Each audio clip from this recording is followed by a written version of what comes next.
You're gonna learn today.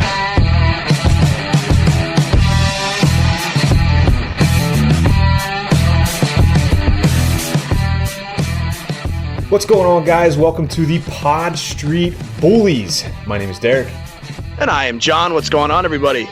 And as always, we're joined by producer, Mr. Nat Marlowe. Hi, everybody. And for the first time, we are with Mr. Jordan Hall of NBC Sports Philly. Jordan, how's it going, my man? I'm doing well, guys. Thanks for having me. I appreciate it. Absolutely. We're happy to have you. We're happy to have you on to talk some Flyers hockey in the midst of an off-season where really there's not much going on right now. So it'll be interesting to get your take on a few of the things that have happened and a few of the things, that we're seeing right now, especially with the prospects playing with college. That's John's biggest specialty here, so I'm sure he's giddy about it. I'm ready. Typically, I know you're new to PSB here, but John likes to start out with a story about something that happened during the week that, Nat and I really don't care about, but John goes on and tells the story anyway. So we're gonna do this to the poor guy. We're gonna make me tell a story with a guest on. We do it every other week. I got one for you, dude. I haven't even left work. I'm still at the radio station. Give me a break, John. So listen to this. My wife learned a lesson. Don't go Christmas shopping for your husband with your 3-year-old. Because Carrie went and got my Christmas gift. Let's just say I got it already because Reagan came running into the door. Daddy, we got you new video games. She had the whole, Carrie must have given her the whole speech like, "Oh, we're just gonna put this away. We're gonna hide it. Yeah, mom. Daddy, we got it." Do you know which video game, though? Oh, I got the new Nintendo Switch thingamabob. Oh, you got the console. Yeah, I'm getting too sick and tired of how complex video games are these days. Yeah. It's like you've got to dedicate your life to figuring these things out. Even like football games. You play a season and then it's like the salary cap has ruined my entire thing. It's just no fun. So I was telling Carrie. Sounds like real sports. I told Carrie, I'm like, I just want something I could sit down and play and just not have to put any thought into it. And she looked up this Nintendo Switch deal, and it's like all the NES games from when we were kids. Yeah. I'm all about it. It's something you can just sit and drink beer and play and not have to worry about screwing it up. Oh, yeah. You don't want to be thinking, I feel like, a ton while you're playing. Like, that's supposed to be just, like, thoughtless, mindless, just play and have fun. Right. I don't play video games to get stressed out about. Like, if that's what's happening, then it's not doing the job. Clearly, you've never played Red Dead Redemption 2. I did play Red Dead Redemption 2. Let's just say the things that I do in Red Dead Redemption 2 and all those other games would probably get me, admitted somewhere if I talked about. That's what I have fun with. Don't try Dark Souls then. I won't. Well, anyways, we're here to talk some Flyers hockey. We're here to talk about the lack of what's going on right now, really. But we also have some prospects to talk about, and that's one thing that I was actually excited to dig into. I want to learn more just so that John doesn't come off as the smart one and I'm the dumb one. So what we're going to do here, first off, actually, Jordan, I want you to tell us kind of where you started in your career, how you got to the point you are today, what was the driving force behind it. Give us your story here. Yeah, sure. Yeah, I kind of knew around like my junior year of high school, I wanted to get into sports journalism. Big sports family, just loved sports growing up. And I was kind of like, I think, the odd one that almost enjoyed watching it more than I did playing. I did play sports in high school, but I just loved analyzing it and remembering it and trying to comprehend it all. My parents would always joke that I would remember a play in like the first quarter of a basketball game 2 weeks after the game. So I always just enjoyed sports and everything behind it. And then I happened to enjoy writing as well, and I thought I was decent at writing, so I kind of paired the two together.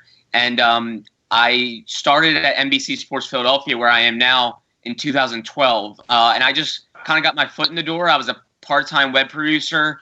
I worked probably 2-3 nights a week, usually over the weekends. And I basically just kind of did website stuff, web production, posting stories, writing headlines, putting pictures on it.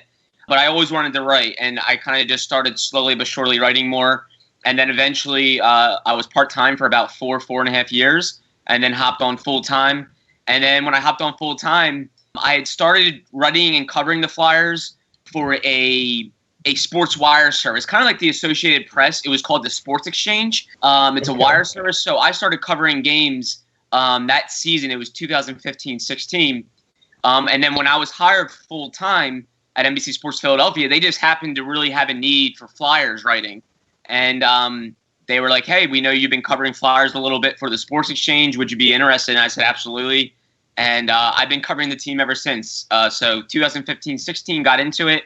When I started doing it full time for NBC Sports Philadelphia, it was the tail end of that season, which was actually a pretty wild and chaotic season because I started covering at the tail end of that season, and they got into the playoffs on the second to last game. And then if you remember, Ed Snyder actually passed away the day after their regular season finale.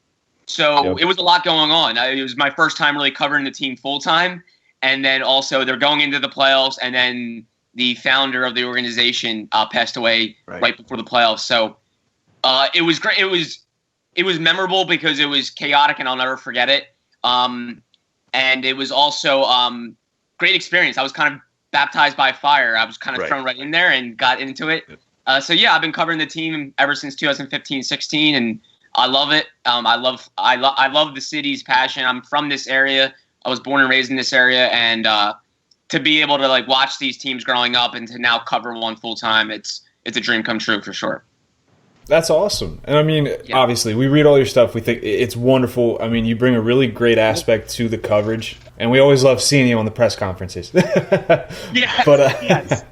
But we really wanted to talk to you about a couple things here, and we just have a few questions. We'd like to do some back and forth here, get your take on things.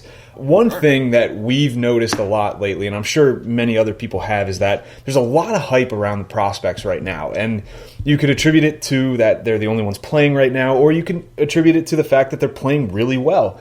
You know, are you buying into a lot of the hype? Specifically, we're talking guys like Elliot Desnoyers. To an extent, you could talk Ivan Fedorov. He's having a great start to the season in the KHL. You know, buying into this hype, how high are you on it? Are you more of a realist, kind of like us? What's your take on it? That's a great question because I too get excited by prospects. I love trying to get to know players before they become something. I always have had an interest in that. I love doing prospect features, try to do as many as I can.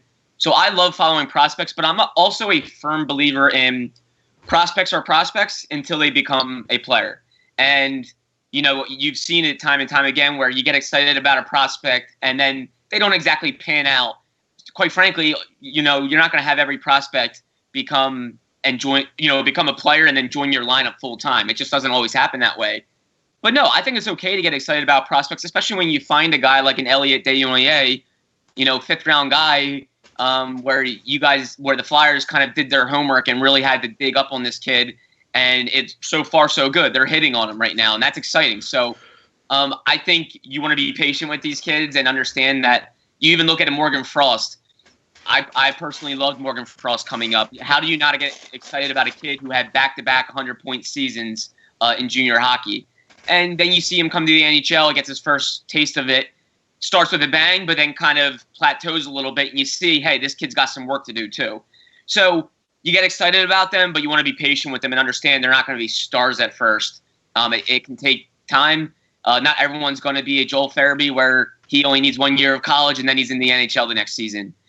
So it does take time, and I think you want to be patient and understand that, you know, the organization's not going to hit on everyone, but I don't blame Flyers fans for getting excited because if you remember, they weren't very good at drafting and developing a little while ago. And Ron Hextall kind of made that kind of a foundation piece, kind of made that an organizational philosophy that they were going to draft and develop and really pride themselves on that. And it's worked out because if you look at a lot of their pieces now on the NHL roster, a lot of them were through their drafting and developing. So kudos to them for that. But I think the organization does have probably a top 10 prospect pool, and I think that's pretty exciting. Right. And if I can add too, you know, I think there's a difference between being excited and being an idiot. You know what I mean? Like I know that there's probably a better word than idiot, but I just had to say idiot. No, I see what you're saying. Right, yeah, because you should be excited when they're playing well. But I think one of the fun things for me with covering prospects is looking at their game and saying what can translate into the NHL and what is their actual upside at the NHL level. You know, if we could go a little bit more specifically into Desnoyers for just a few minutes, you know, it's awesome to see the production that he's putting up in Halifax. But I don't know about you. There's certain tendencies that I see to his game that it's like that's how you're successful in juniors. But it's very hard, you know, like the fact that he holds onto the puck for a very long amount of time when he's in the offensive zone, kind of just like waiting for something to happen. That's, to me, something that wouldn't necessarily translate to the NHL level successfully. Are there things that you notice when you watch him play that go, all right, even though he's a top line center in Halifax, he's more of a at the NHL level? Absolutely. And I'm using the example again of Morgan Frost, but we used to see him time and time again put up a highlight reel play playing for the Sioux. And you get excited about it. You're like, man, that's going to happen in the NHL. Quite frankly, no, that's not going to happen often in the NHL. You're playing against bigger guys that are going to push you off the puck. They're not going to allow you to hold on to that puck like that. They're not going to allow you the time and space like that. So I still think Morgan Frost is going to become an NHL player and a pretty good one. But yeah, you see things. It's a perfect point. You see things that they're doing in junior hockey that it's just not going to translate. Yeah, for Desnoyers, like him holding the puck in the offensive zone, there's a good chance he's probably going to get pushed off that puck in the NHL. But certain things I see to him I could really see translate are like he's a really smart player. He knows to go to the net. He understands gaps, really good away from the puck, understands all three zones. And like those are things that I see from him that I'm like, that's going to – I actually thought it was kind of exciting. He has 2 4-goal games now. His first one, none of them were really highlight reel goals. If you see him, a lot of them are around the net. They're kind of greasy goals. I know it's a cliche, but that stuff that's a role he's going to play if he makes it to the NHL. Is let's be real, he's not going to be a top line center. He's going to be a bottom 6 guy probably at best. If he surpasses that, then awesome. He exceeds expectations, but probably a bottom 6 forward. And you want to see that type of stuff. So when you see those highlights, you probably want to see some nasty goal, but you didn't, and I actually thought that was kind of exciting. That was good. But the good thing is, too, the Flyers also believe there's kind of some underlying skill there to his game, and I think there is, too. He's been talked about as this 200-foot guy, just smart, understands situations, which is great. But I do think there's some skill there, too, and I think he's going to develop his skill more and more, which can only help. So, yeah, I think those are the things that you want to look for when you see these kids. Like you said, understand where they could fit in an NHL lineup. Not exactly what they're doing now in junior hockey playing against boys, but what they're going to do when they're playing against men. So, Jordan, with all that being said, would you think that, or say that Elliot Desnoyers kind of reminds you of like Oscar Lindblom early in his career as well? Because early in Lindblom's career, he loved that blue paint. And with the last 4-goal game Elliot Desnoyers had, like a lot of his goals were right in that blue paint. So do you think that he could not necessarily be like Oscar Lindblom 2.0, but another player like Lindblom that could be a valuable factor for the Philadelphia Flyers, even though he might not crack the top 6? I do, and I love that comparison because you're so right. Lindblom, for a long time, he loved that blue paint, like you said. He loved to be around the net, and that's how he scored his goals. And kudos to him. Smart player, knows to go to the net, knows how to work around the net, knows how to deflect pucks. Guys make careers out of that. They really do. And then what happens? He also worked really hard at his skating, and he developed his skill. And then he became really a top 6 player. And that was exciting. And he still looks like he could be a top 6 player, which is awesome. So, yeah, I definitely see that in him. And I think that could Desnoyers, 2 5th-round picks. 5th-round picks, guys that the Flyers did their homework on, found, they believed in their upside. And then you really got to hope the player really puts in the work to also accentuate his strengths and make his weaknesses better. And I remember Oscar Lindblom wasn't a great skater, but he was really good around the net. What do you know? He really worked hard at it on his own back in Sweden. And now he's a pretty darn good skater, and he's got a lot more skill away from the net as well. And now it makes his smarts around the net look even better. And Desnoyers, I think, is a guy that has a very similar skill set. Smart, wants to go to the net, understands situations. And gosh, if he can become more skilled, all of a sudden you have a pretty good player from a 5th-round pick. Organizations love to hit on those guys if they can. Now, speaking of skating issues, I want to get your take on the Flyers' first-round pick this year, Tyson Forster. That was, I know John especially, it's been a sticking point for him with Forster, but what, in your opinion, was Forster the right guy for the Flyers to take at the spot, or was there somebody else that intrigued you that you might have said, well, I'd rather have had this guy? Or I guess, basically your consensus on the pick. I liked the pick. I didn't totally see them going Tyson Forster. He personally was not on my map as much as maybe some other guys were. I thought there were still some centers out there that I liked. But I did like that the Flyers kind of hit on something that I felt like they needed more of in their prospect pool, and that was just guys that can flat out go out and score the puck. Innate scoring ability. And I feel like they've drafted and developed a lot of playmakers, but guys that don't always think shoot first, score first. And Tyson Forster is that. He loves to shoot the puck, and he's only going to get stronger. I was kind of thinking to myself, and I was talking to some other writers, he looks like a boy. Like, he's got boyish features. Some people were like, is this kid 12? I think that's exciting because he's scoring goals in the OHL. He's scoring goals at that level pretty excitingly, and he's only going to get stronger. But from what I hear, he really likes to shoot the puck. He's got like an NHL-ready type of shot and knows how to go around the net and pick spots and then knows how to let it rip. And I think that's exciting. So he wasn't totally on my map. I had some other guys that I thought they were going to maybe go towards at center. But once I read more about him, studied him more, watched some tape of him, I think he's an exciting player with one quality you really like, and that's his shot. So I think fans were pretty excited about that because I think last year they were a little disappointed they didn't go out and get Cole Caulfield. When you see 72 goals attached to that kid's name, I think fans just get excited about goal scoring. They didn't last year. They got a really good player in Cam York, which is great. But I think they were excited to see a kid that has a goal-scoring mantra. I think that's exciting, and time will tell. I think he really needs to develop. I don't think he's going to be a real quick riser because I think we see in the NHL time and space is so limited. So I think he's going to have some growing pains there when he gets to the pro ranks. It's tough to get that shot off. You got to do a lot more in all three zones to really kind of put your biggest strength on display. So I think we'll see some time required on him, but the shot is there, and that's pretty darn exciting. So I personally really didn't like the pick. Sure. I viewed. Yeah, please. Yeah, so I thought they were going to address goal scoring, but I thought they were going to go for Jakob Perreault if he was available. Yeah. I just felt like there was a little bit more assurances when it came to things like skating. With Forster, now I'm far from a skating expert, right? What I do is I just read what other scouts say. I've seen the guy skate. I can tell you he's definitely no expert. You heard it here first, ladies and gentlemen.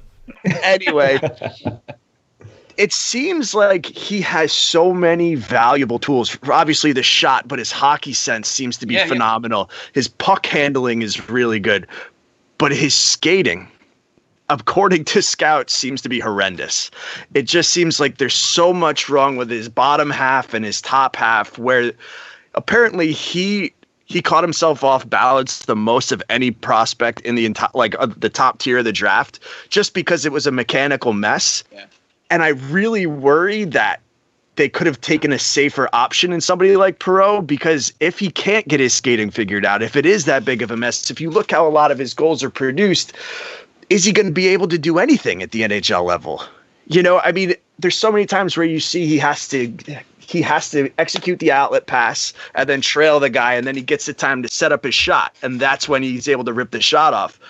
If I'm an NHL team, right, and I'm scouting how to defend him, I feel like that's going to be very easy to kind of negate. I'm just curious of what you think. Do you think that I'm being a little over-exaggerated with the skating, being a worry, that kind of stuff? No, I think the skating flaw is fair, and I don't blame anyone for being a little concerned. It looks like he kind of has like an awkward stride. And I think what a lot of NHL teams do is they believe in the other skills, and then I think almost every prospect, unless you're probably a top 5 guy, you're going to have a flaw, and they're really hoping that they can fix it once these players kind of get once they focus on it more, and then also once they get into the NHL team's hands, once they come to development camps, once they get to the pro ranks, you can really work on it a ton and make it a lot better. You see so many guys. You see a lot of guys sometimes have awkward skating strides, and then they get into the hands of the NHL teams, or they work on it a lot because they know that if they want to get to that NHL level, they have to work on it. And then you see it kind of become a strength. Like, I know, I think Travis Sanheim for a little while wasn't the best skater, and he really worked on it, and now it's like one of his strengths. Philip Myers, I think, as well, wasn't always the strongest skater, and now he's pretty fluid. Those are defensemen, of course, but yeah, it kind of reminded me of Bobby Brink, the previous draft. The Flyers really loved everything about him, but there was some reports on him that he had an awkward stride, kind of a low. It just kind of looked like methodical and sometimes, but he's really really smart and really kind of has like innate smarts in terms of making plays and knowing where to go. But can he fix that one kind of weakness? Right. It's funny too, Jordan, at hockeyprospect.com, the scouting agency, in the Black Book, they compare Forrester to Brink. Yeah. And I think a lot of Flyers fans are doing that.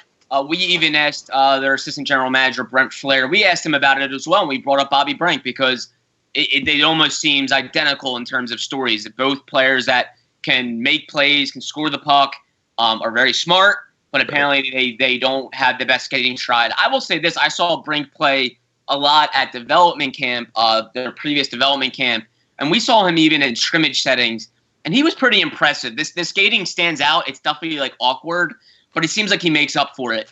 I will say if I wanted like one weakness or one area that can get better, I probably want skating. Because I just feel like with time, it's just like it's such a repetition type of thing. You're constantly just going to be skating, that you kind of iron out those kinks a little bit. Whereas like I feel like it's tough to teach a kid how to shoot, or it's tough to teach a kid how to be smart. Those are things that you just want to come naturally. And I feel like skating is the one thing you can really develop with time. So I will say that it doesn't concern me as much, but 100% something that you want to keep an eye on.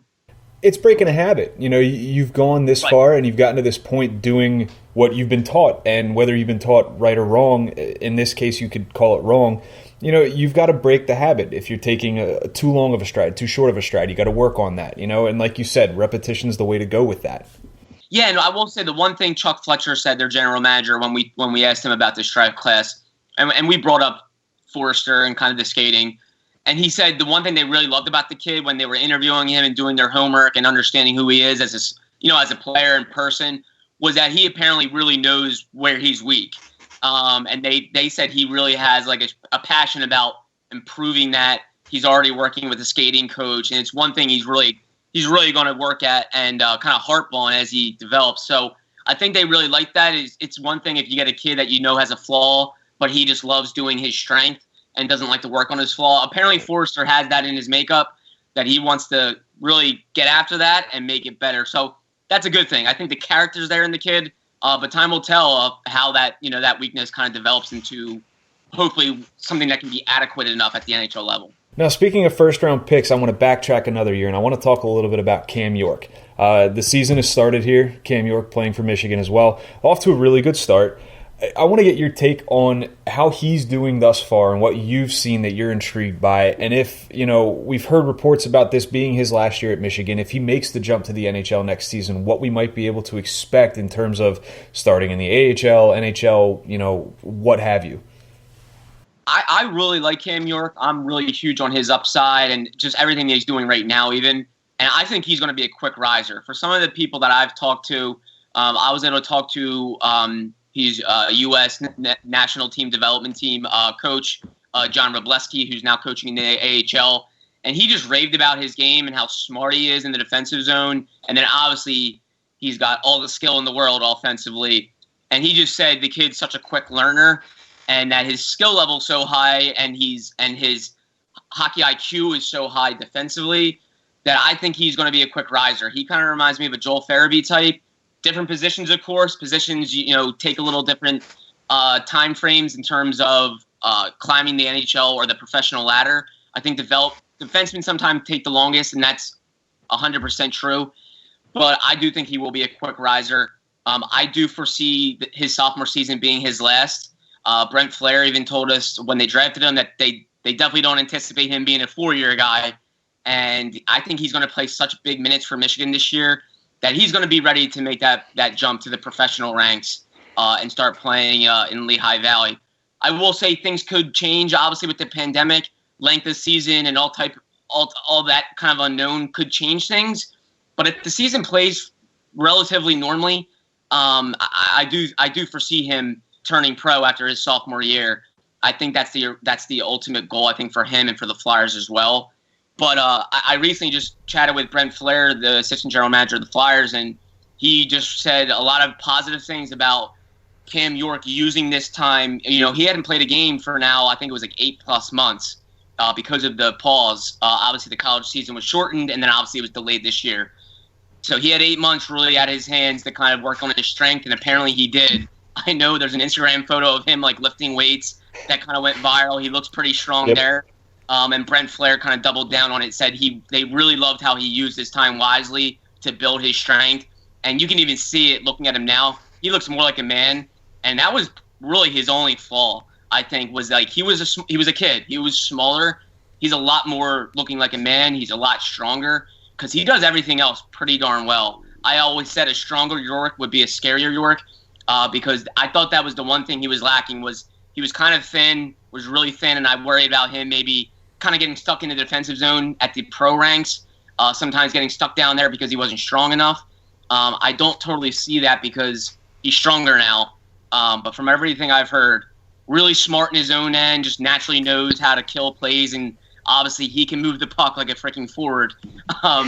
That's exciting. So, I see, not to get too excited, like you said, I want to see a prospect become a player before I get too excited, but I definitely foresee possibly a top 4 guy that's going to quarterback your power play and put up points.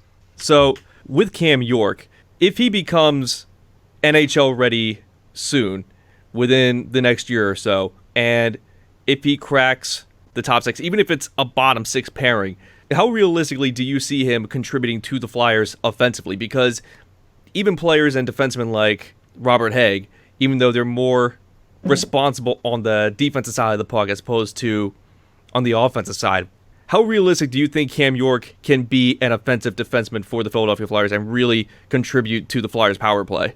I think it'll be relatively quicker than some guys you see. Like, even Travis Sanheim was a first-round pick, but I thought he had to do some things. I thought he still had to work on some things. He had offensive upside, and we're seeing him kind of slowly tap into that offensive upside.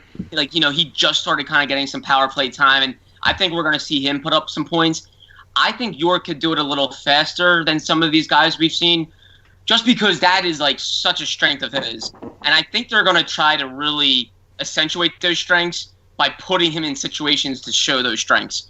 And I thought the exciting thing was, I remember when we chatted with him at development camp, he said he didn't like that some people only talked about his offense, and that when you see offensive defensemen, just naturally you say, well, they're probably not as good defensively as they are offensively. And he said, hey, listen, look at my plus minus in my draft year. It was the best on that U.S. National Development Team program. I think it was like a plus 56. I know plus minus isn't everything, but he wanted to say, hey, I wasn't just a guy that could push the puck and then be a liability defensively. I prevented goals as much as I did produce them. So he took a lot of pride in his defense. So that was a positive sign, and I think he's going to continue to do that. And he wants, in order to play those minutes and to produce offensively, you have to be good defensively. You can't be a liability. And I think he's going to really focus on that. And I think the Flyers just, he was this regime of Chuck Fletcher, Brent Flair, and then Alain Vigneault. This was their first ever draft pick, was Cam York. And they passed up on Cole Caulfield. They really liked this kid. They saw him a lot. And when you really like a kid and you draft them, I think you really want to put them in positions to succeed right away. And I think they're going to put him in those offensive spots that he can really show his game. And now it's just a matter of him really putting up the points to stay in those positions. But I see him as a quick riser, and I see him being put in spots because that's what the Flyers kind of want to do. I think they even did it with Joel Farabee and some players. Sometimes Joel Farabee in camp, and then when he got to the NHL, they would sometimes put him on a first or second line and put him with really skilled guys because they wanted to. That's where they saw him playing down the line. They wanted to put him with players where he could succeed. I think they'll do the same with Cam York. And so you can see him as a great two-way defender, right? I do. I really don't. From everything I'm hearing, he just takes so much pride in that, and he's already showing it. John Robleski, the U.S. development coach, said he just raved about how sometimes you see guys really exerting a lot of energy in the defensive zone because they have to. It's like you see them going all out, and like they're putting all their energy to check and to get that puck going the opposite way. He said Cam York, it was just like organic. Like he just knew how to kill plays. He knew gap. He knew spacing. And he said it was just so impressive how organic it was, and it almost looked effortless. And he said he could count as many times on one hand how many times Cam York got beat one-on-one or going into the defensive zone. He just said it didn't happen much, and it was just because he was so good in gap control and cutting off plays. And that said a lot to me. Obviously, it's his coach, and he's going to speak highly of him. But the coach was speaking way more highly of how good he was gap-wise in the defensive zone compared to what he did offensively. I thought that was pretty cool that that really caught his coach's eye. And he even said he would tell scouts that routinely, like, hey, I know this kid can put up points, but watch what he does defensively in his own zone. Pretty good player there. So that just tells me that's probably why he was a first-round pick. Not just because he could put up points, but because he was pretty good in his defensive end. So, yeah, I definitely foresee him being a two-way guy and not one of those, like, specialists, like a guy that can put up points, but he's going to hurt you in his own end. I see him definitely being a 200-foot type of defenseman. I have one more question in regards to Cam York, and then we can move on. So if you watch this Michigan team play, it's a treat as far as someone who likes prospects because of all the talent. What kind of value is it for Cam York to be able to play on a team with such high-level talent?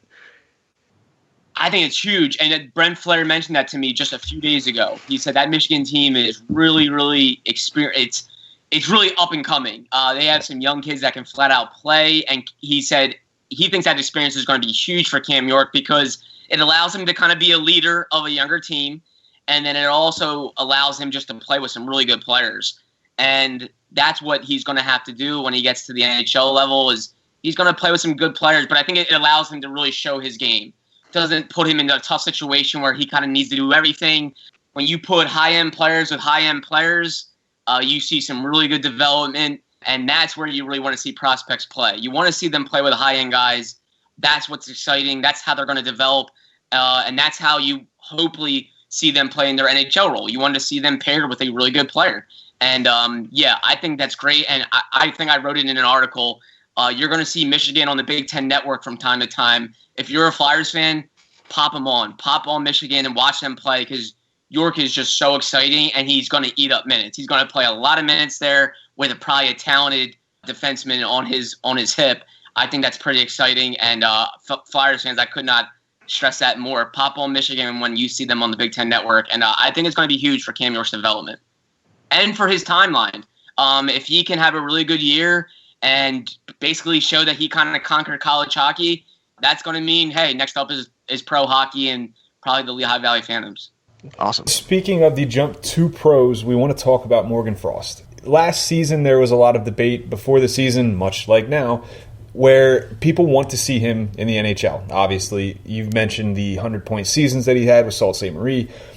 We know he's talented. We know he's good. We just want to see that translate, and this could be the season in which it happens, especially considering the uncertainty surrounding Nolan Patrick, if he's going to come back and play. If he doesn't, Morgan Frost's kind of arguably has the inside track to maybe being 3C. How do you see things shaking out with that? Yeah, great point about Morgan Frost being so important because, yeah, with the uncertainty of Nolan Patrick, it's unfortunate, but it's true. There's a lot of uncertainty around that when you just think of the issue of a migraine disorder. It's tough to predict. I think Nolan Patrick and the Flyers saw that last year.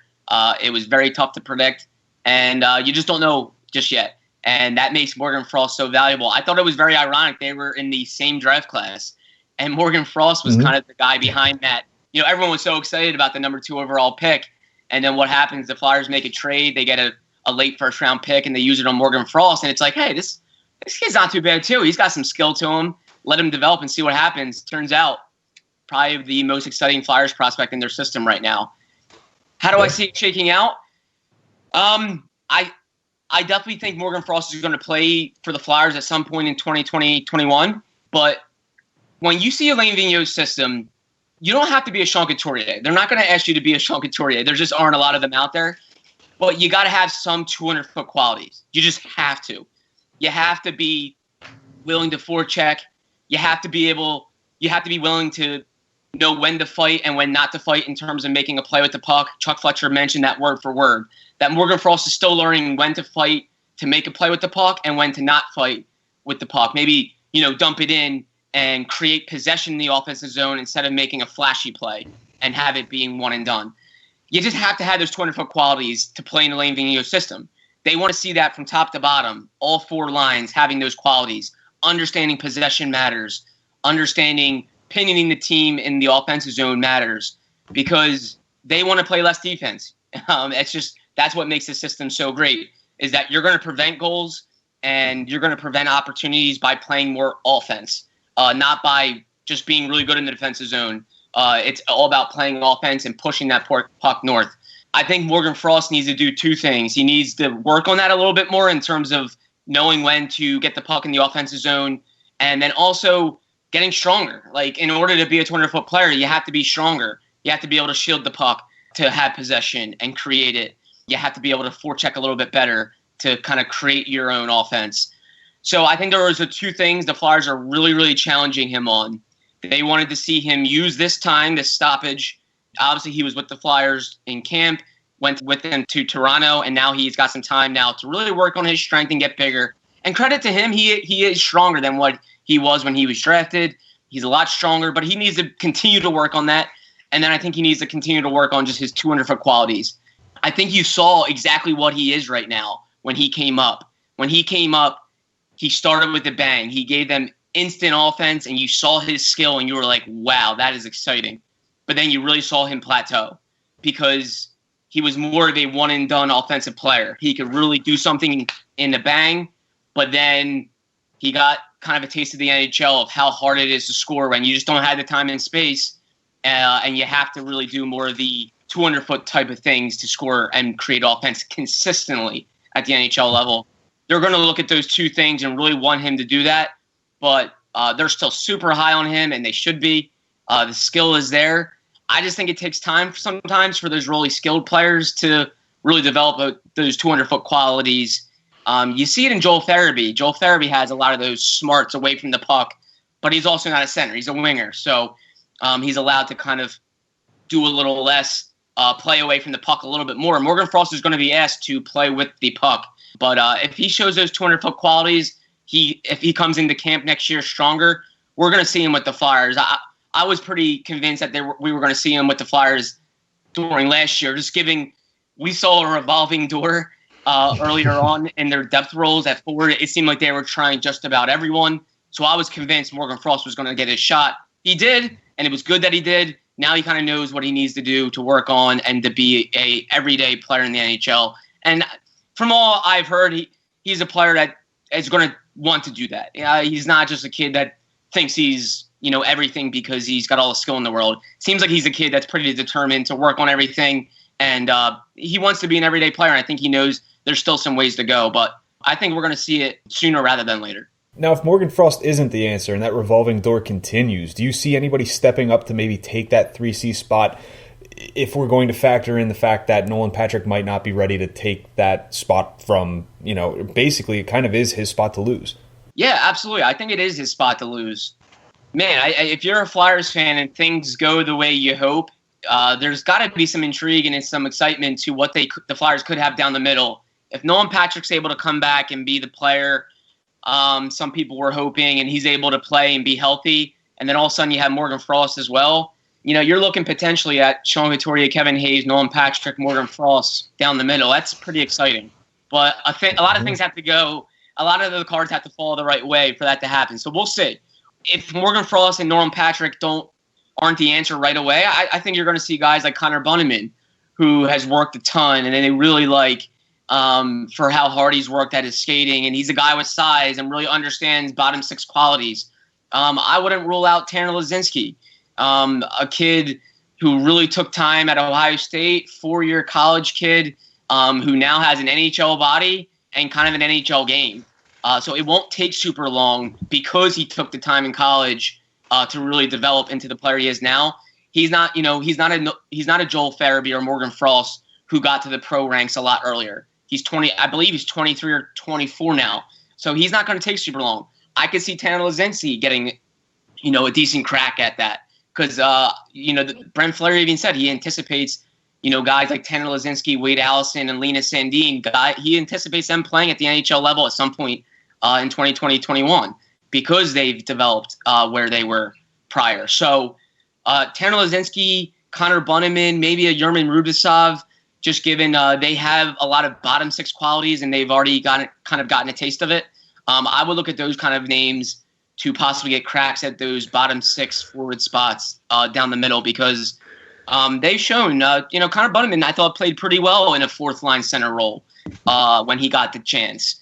Heck, he even got a game. I think he got some games in the return to play tournament when I think JVR was a healthy scratch.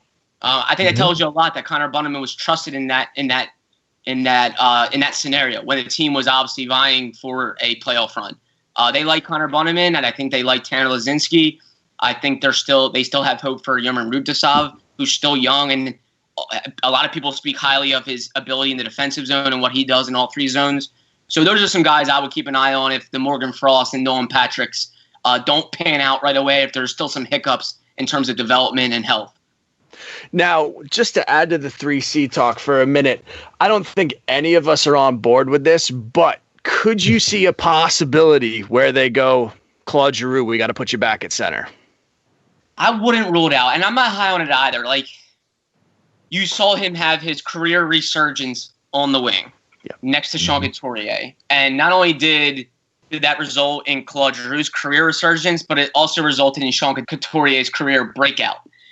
Like, I want to keep Claude Giroux on the wing. I just think when he can do a little less, he's still going to take faceoffs. He's still going to take really hard faceoffs. He's going to take defensive zone faceoffs, important offensive zone faceoffs. But he's best when he's on the wing. But yeah, if they're a lot thinner, I think you might have to. It's just such an important position down the middle. And if you're just not getting anything from Nolan Patrick, and if Morgan Frost looks like he's not really a third line center right now in terms of his development, he's probably like, if you saw when Morgan Frost came up, they really featured him pretty well in a top six role. And then once he kind of slid down and started playing less minutes, he started blending in, and they want him playing in bigger roles where he's really, playing minutes and developing and getting the minutes that he needed to. And once he wasn't, they were like, hey, we want to see you back in Lehigh Valley because we want to see you playing and developing, not playing 10, 12 minutes a game. So, yeah, I would not rule that out. I think if the Flyers know they have to, if they know they're thin down the middle, they're going to look at Claude Giroux and say, hey, we need you there. And knowing Claude Giroux, he's going to accept it. But I think deep down in Claude Giroux's heart, he wants to play on the wing. I think he knows that's where he's best suited right now in his career. And I think the Flyers ultimately want to see him there. But no, I would not rule that out. I think that's a possibility for sure. Now, speaking of Claude Giroux, with that being said, now he's a fan favorite, longest tenured athlete who's active in Philadelphia right now. Yeah. His contract expires in 2022. So within the next couple years, the Flyers are going to have to figure out what to do with him. But how realistic do you think it'll be that Claude Giroux will still be a Flyer within the next couple years? Do you see a possibility of him getting another contract outside of the one he currently has? Do you see him potentially getting traded? Or once his contract expires, do you see him entering free agency? Because he's been here a long time. Like, do you think he'll play here for his entire career, or do you see him moving on at this point? It's such a fascinating storyline, isn't it? I think it's one of the bigger ones, one of the kind of subtly quieter ones going into this year. That Claude Giroux is in the second to last year of his contract. And that's going to be a huge, huge question come when he can hit free agency after the 2021-22 season. I think these 2 years will be very, very telling. Very telling. Is there going to be any signs of decline in Claude Giroux over these next 2 seasons? I don't know. I personally am a believer that Claude Giroux could play very close to his 40s. I know that sounds crazy, but if you look at how many games he's missed over the last decade, it's not much. I'll have to look. I've tweeted it before and I've written about it, but He knows how to keep his body in shape, and he's got such crazy skill and smarts that you could see him still being kind of a role type of player on a good team. Like, he's still going to get by with his skill and smarts. Like, he doesn't have to be the fastest player out there. As long as he stays healthy, and I think he will because we've seen him do that throughout his career, the guy knows what it takes to stay healthy. I don't think his body's going to break down or anything like that. So I could see him playing very late into his career. I think it's just going to come down to what the Flyers see over these next 2 seasons. Do they see him kind of steadily stay where he is, which I think would be fine, which is like win faceoffs, produce enough amount of points, continue to be a leader? Or do you see a kind of a stark drop-off? And if you see one, you're going to have to think long and hard. And, where will Claude Giroux be, too? I really, truly don't know. Claude Giroux sometimes is tough to read. He really kind of puts his emotions behind a vest sometimes, and it's tough to totally get a read on him. I know he loves Philadelphia, and I know his family does. And I think there's going to be an element of he wants to be one of the greatest of all time in this organization. He wants to say, I played in one city. But you wonder where he will be in terms of, does he want to go elsewhere and have a better chance to win a Stanley Cup? It's going to be really telling. It really is. Where the Flyers will be and where he will be in terms of his game come that time. And what kind of deal will he be willing to take? And what kind of deal the Flyers will be willing to give him? I think it's now, I have to say it's 50-50. I truly don't know. I would be lying if I said I had a really good read on it. I think he loves Philadelphia, but maybe at that point he'll say, hey, you know what, Philly, thank you for everything. I've done what I wanted to in terms of accomplish here, other than say maybe they haven't won a Stanley Cup. Maybe that's going to be the last thing on his bucket list. And maybe he sees a better opportunity elsewhere where he can kind of play a role and not have to be one of the guys. Or maybe he says, you know what, I want to be the longest tenured athlete in the city continuously. I want to continue to be that guy. I want to stay here. I want to set records here. And it will really kind of be where the Flyers are in terms of what they built, too. Do they have a team that's going to vie for a cup and kind of really, supplement Claude Giroux, kind of work around him and continue to build around him? If they fall off a little bit, maybe that sways Claude Giroux's mind. But I think it's going to be one of the more fascinating storylines because I'm almost 99% positive. I think Sean Couturier is due a new deal as well that same offseason. I'm almost positive he can be a UFA. And let's be real, Sean Couturier deserves a payday. He deserves his next deal. So it'll be a telling time, especially with the pandemic too, to see kind of where revenue is and how much it's built back up after these next 2 seasons. Now, speaking of new deals, and we want to ask you one final question here. We all know that Phil Myers is due a deal, and he hasn't signed yet. Now he has a qualifying offer. Is there anything new on that front? Is there a sticking point to which both camps haven't, agreed upon something, whether it be money, term, what have you? Basically, we're asking, what's going on here? I know. I'll be honest. Like now that I'm a little more understanding of this kind of gap in between. Now that I can kind of see it a little bit clearer. But at first, I thought that was going to be one of the easier RFAs to kind of take care of. I just didn't think there would be a ton of gray area to it. Now I can kind of see where the gray area is. And for one, I think of Ivan Provorov last offseason. Not that they are the same caliber of player. Provorov obviously was a lot further along in his NHL career than Philip Myers is. But what I saw was it's a restricted free agent who wasn't arbitration eligible. So you have time. And Ivan Provorov signed the night before training camp started. So I think the Flyers know there's time, and that's one thing. And then I think Philip Myers' camp is really thinking he's only played, I think, 71 games. I think he played 50 last year, 21 the year before that. But I think they know he's going to take on a much bigger role probably over next season and then following. I think the Flyers foresee him being possibly a top pair guy next to Ivan Provorov, or definitely a top 4 guy who's just going to play a lot. Like, they're so high on him and his upside that he could take major strides. And what Philip Myers' camp is probably thinking of, maybe they're debating, do we want 3 years, but all of a sudden he becomes a bargain towards the tail end of that deal because you look at Travis Sanheim, he signed a 2-year deal because I think his camp saw a good chance to get a nice little deal for 2 years. And then once Sanheim kind of bets on himself and proves himself, all of a sudden he's due for a much bigger deal and a much better situation down the line. So I think there's some differences there of, how many years they want to go and make sure Philip Myers isn't a bargain towards the tail end of that. How much of a prove-it deal do they really want to do? Because obviously years and security are nice as well. And maybe they're at a difference in terms of like money as well. Because Philip Myers is going to be taking on a much bigger role over the next 2 seasons. So I think that's where they're at a difference. And maybe sometimes they're just giving it some time to breathe.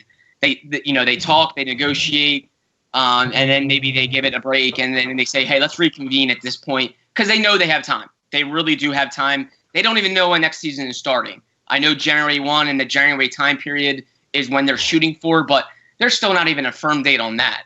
So I think they know that they have some time, and that's where the difference is. But there's no concern. Philip Myers loves Philadelphia. I'm told he loves Philly. He loves the Flyers. Something will be done soon.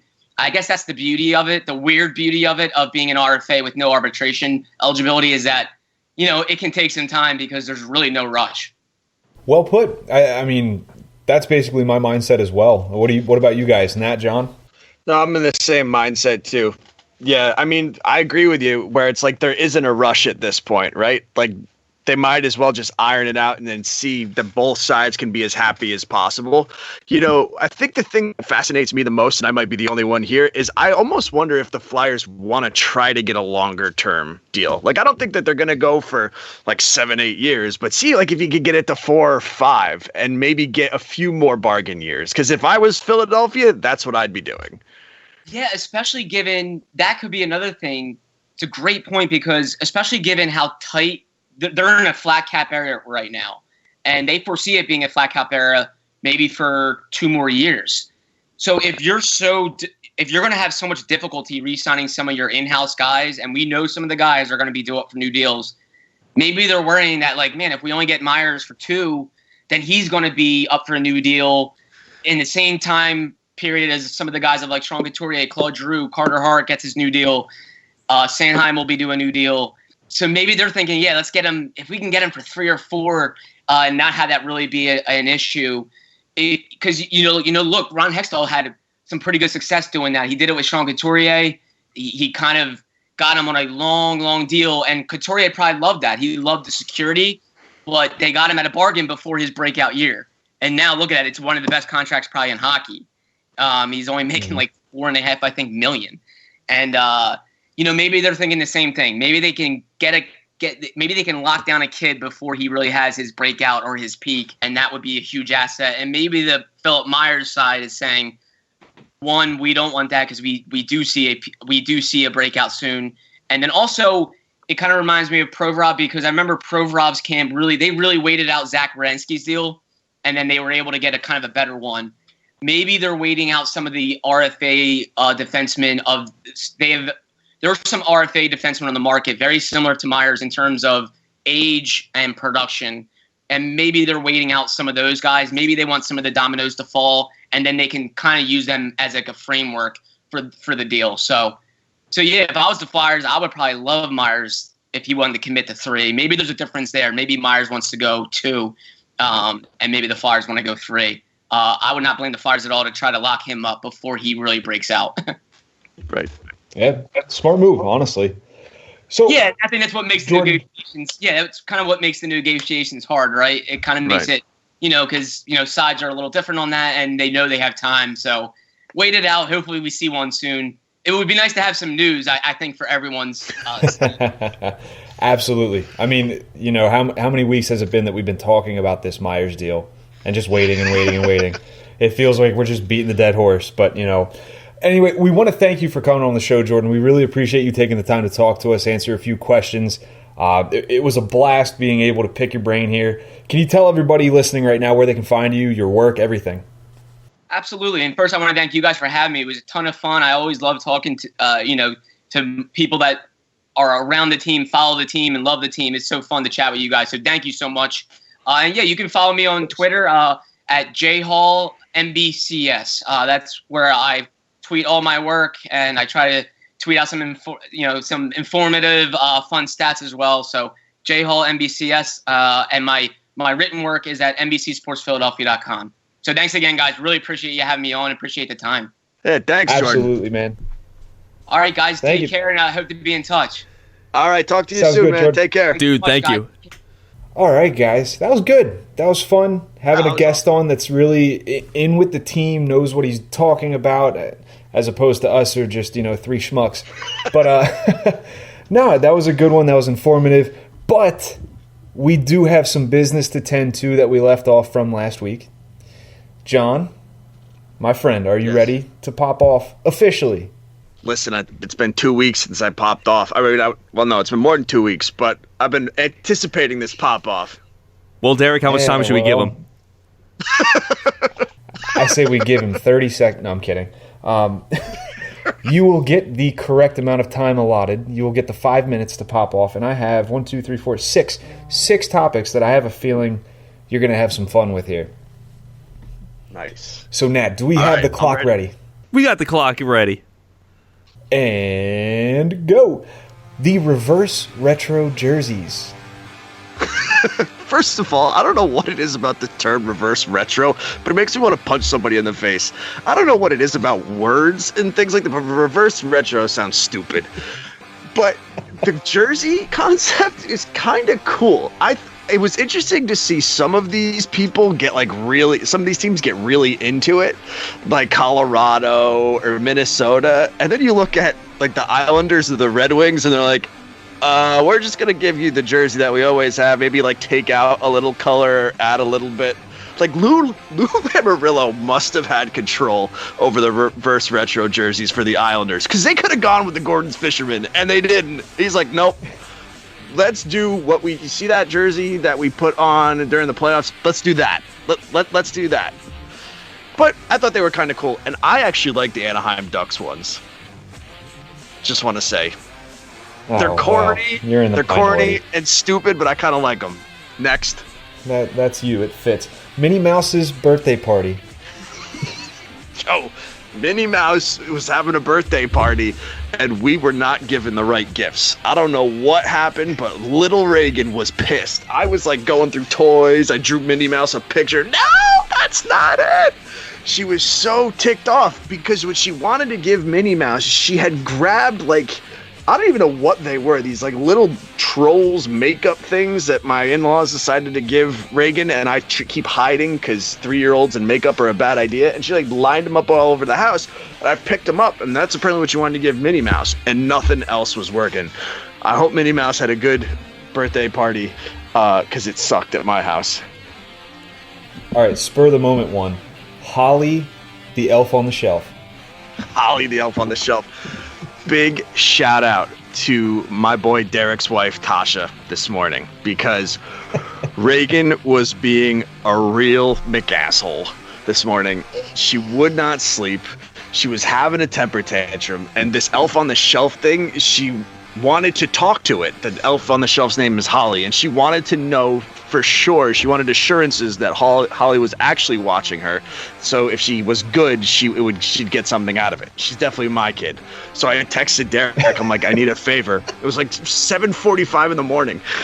I'm like, Derek, I need a favor. I need your wife to call my phone and pretend she's Holly. Reagan has been talking about it since Carrie took her to the grocery store. She was telling everybody they passed, Holly called me. Holly called me. So shout out to Tasha. That was a savior. Hasn't really done much, but she was excited. I'll let her know. Now, more serious stuff. Twitter stories. Oh, are these the fleeks or whatever the heck? They're fleets, John. Get it right. Fleets. I'm sorry. The fleet. That was fleet. my fault. Yes. That's my fault. Like the thing they have in the Navy with the ships. Stupid. Honestly, you've got Instagram and Facebook for all the bells and whistles bullcrap. The reason that I liked Twitter was because I could just go on it and read the thing, and I even hate that I have to read some people's crap or read what they liked because it sucks. But the little story thing, every goddamn person you follow, it's not I don't know how anybody can sit there and watch these things. It just takes up space, and I don't like it. I hope they realize that it was dumb, and they should get rid of it. Sorry, Nat. If I want to see someone's tweets, I'm going to visit their page. End of discussion. Right. Cam York's music playlist. Yo, what was that? I didn't know anybody on that thing. I mean, Rihanna, I think, was on that. And I know who that is, but... Oh, we all know who Rihanna is. But also, like, some of the names of artists these days are so uncreative. They, like, make up words. I'm not sure what they are. It must be junk music. I'm sorry, Cam. Let's talk about some real music, because I was baffled by his playlist. And don't tell me 1 minute. I run the show, Nat. All right. Teaching from home. Teaching from home. Well, it depends on how you're doing it. This week, How are you doing it? This week, I got to teach from home while my children were in the classroom. Wow, that was an adventure. That's like trying to macrame a sweater on ecstasy. Like, holy moly. I had no idea what was happening. It just looked like everybody was sleeping because there was like a distance between you. It was like, open your eyes. I need to see them. It was wild. And then you couldn't hear anything. They'd be like, you got to walk up to the camera because I can't hear what you're saying. If we're going to teach remote, can we all be remote? Because that was a nightmare. Time. Come on, all right, let us listen, finish now. Let's propose something here. Finish. I know for a fact that a couple of my pop-offs, I've gone less than 5 minutes, so I'm going to allot my time to John for this one extra topic. Are you cool with that, Nat? I am totally cool with that. All right, last topic. Let's say you've got about 45 seconds to go off on this. Are you ready? Okay.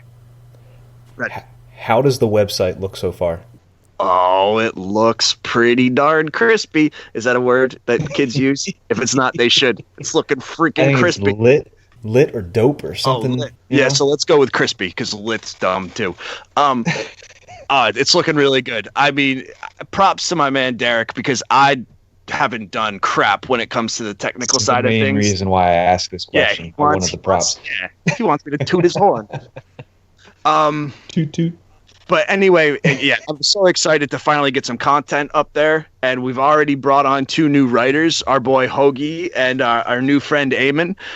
So I'm just so excited for it to finally launch, man. Derek's done a great job, and it's finally for me to steal the show again with my written work. You got a tall task ahead of you, my friend. You have a tall task ahead of you. But anyways, no, pop-off's over. The time allotted has expired. Nat, where can we find you, my friend? You can find me in a number of different places. You can find me at the upcoming podstreetbullies.com, of course. So hopefully you can find my not only written work, but video work there, because we're creating the Pod Street video team. So if you're interested in that, shoot me a DM on Twitter at @Nat_Marlowe or DM us at Pod Street Bullies. You can also find me producing at 97.5 The Fanatic, and you can also find me producing for the Sixers podcast, Full Court Press. And John, where will the fine folks listening be able to find us? You can find us on your various podcast listening receptacles, such as, Apple Podcasts. I'm always like, I'm going to say it, and then I just want to say it. Yeah, but I said iTunes in my head first. No, you just said Podcasts. it now. What? You just said iTunes now. But I wasn't supposed to say iTunes. You said it 3 times now. You were correct the first time. I'm damn sure if you put in iTunes, you'll find Apple Podcasts. All right? Anyway, Spotify, Stitcher. That's the S1 that we do have, right? Stitcher, yes. Why am I the one who does this? Because I can never get this right. Anchor is another one that we're on. Google Podcasts, Yukon Live podcasts, and my favorite, Radio Public. Shout out to the people at Radio Public. Send me a shirt. Yeah, buddy. Anyways, you can find me on Twitter at Pod Street Bob. You can find John on Twitter at Pod Street Gove. Everybody but Iman is Pod Street something. You'll be able to find us. Just type it in. I'm pretty sure his name is Eamon. Don't ever call him Iman. Eamon. My apologies if you're listening to this. Remember that song? Yes, I know exactly what you're talking about. What I said, it don't mean Yep. If the You had to get that in. Had to get that in. God damn it. Yeah. And I can't even sing it because all the bleeps that happen. You're right. All right, anyway, I'll sorry. put the instrumental in there. Yeah, we'll put the instrumental in. That'll take care of that. But anyways, this has been the Pod Street Bullies. Folks, you have a wonderful rest of your week, and as I've always left you, let's go Flyers. Happy Thanksgiving. Bye.